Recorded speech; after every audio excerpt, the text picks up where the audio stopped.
অন্তর্বর্তীকালীন সরকারের অধীনে নির্বাচন দিয়ে জনগণের নির্বাচিত প্রতিনিধির কাছে ক্ষমতা হস্তান্তরের আহ্বান জানিয়েছেন বিএনপির সিনিয়র যুগ্ম মহাসচিব doctor Zahid Hossain.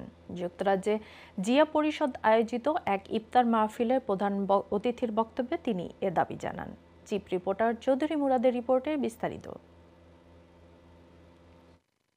BNP chairperson Begum Khaleda জিয়ার ব্যক্তিগত চিকিৎসক ও স্থায়ী কমিটির সদস্য ডাক্তার AZM জাহিদ হোসেন বলেছেন, অন্তর্বর্তী সরকারকে নির্বাচন দিয়ে জনপ্রতিনিধির কাছে ক্ষমতা হস্তান্তর করতে হবে, যারা দেশকে দেশের মানুষকে সেবা করবে। মনে রাখতে হবে, অন্তর্বর্তীকালীন সরকার এই কথাই বলে দিচ্ছে, নির্ধারিত কিছু দায়িত্ব পালন করে তাদেরকে জনগণের নির্বাচিত প্রতিনিধির হাতে তাদের ক্ষমতা হস্তান্তর করতে হবে, যারা আগামী দিনে দেশকে দেশের মানুষকে সেবা করবে।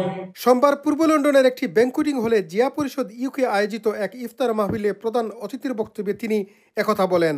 তিনি জনগণের ইচ্ছার প্রতিফলন আর বাংলাদেশের সংবিধানের আলোকেই দেশ চলবে বলে জানান।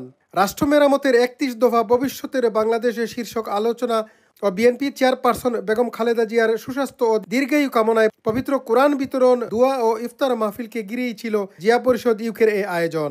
বেগম খালেদা জিয়া, বিএনপি পরিবার, তারেক রহমান, শহীদ জিয়া আর আমাদের মা বাবা, আত্মীয় স্বজন সবার জন্য তারা দোয়া করেছেন। তারেক রহমান কর্তৃক ৩১ দফার উপরে যে আলোচনা সভা আজকে আমরা জিয়া পরিষদ আয়োজন করেছি, আমাদের জিয়া পরিষদের কর্মী নিয়ে আমরা একটা ইফতার মাহফিল এবং ভবিষ্যতে রাষ্ট্র মেরামতের ৩১ দফা কর্মসূচির একটি সেমিনার ও দোয়া মাহফিল আয়োজন করি।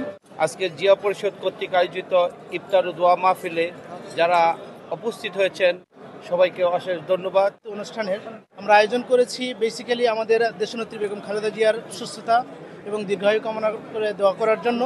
সংগঠনের যুক্তরাজ্য শাখার সভাপতি ডাক্তার সাইফুল আলম চৌধুরীর সভাপতিত্বে অনুষ্ঠিত সভায় অতিথি হিসাবে আরও উপস্থিত ছিলেন যুক্তরাজ্য বিএনপির সভাপতি এম এ মালেক, সাধারণ সম্পাদক কাউসার এম আহমেদ, জিয়া পরিষদের উপদেষ্টা অ্যাডভোকেট রেজাউল করিম ও বহু নেতৃবৃন্দ। Chowdhury Murad, INTV news, London.